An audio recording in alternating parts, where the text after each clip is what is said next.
আজ জন্মাষ্টমী। সকাল সকাল উঠেই ইচ্ছে করলো একটা মিষ্টি গোপালের ছবি আঁকি। তো পিন্টারেস্ট খুললাম, খুলে এই ছবিটা পেলাম। ছবিটা এতটাই মিষ্টি লাগলো, তাই এটা নিয়েই বসে পড়েছি।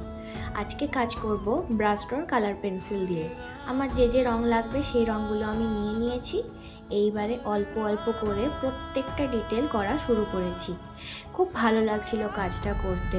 আজকে একটা বিশেষ দিন, তাই সকাল সকাল সমস্ত কাজ সেরেই আমি আঁকতে বসে যাই।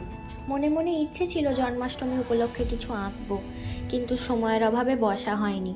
তাই একদম আজকে সকালবেলাই বসলাম। খুব বেশি ডিটেলিং করিনি, অল্প সময়ের মধ্যে যতটুকু করা যায় ততটুকুই করেছি। আর অফ ক্যামেরায় মার্কার দিয়ে আউটলাইন করে কমপ্লিট করে ফেললাম। সকলকে জানাই শুভ জন্মাষ্টমী। সবাই খুব ভালো থেকো, সুস্থ থেকো। গোপাল তোমাদের সবাইকে ভালো রাখুক। আর আমার এই আঁকাটা কেমন হয়েছে অবশ্যই আমাকে জানিও। আজকের মতো টাটা।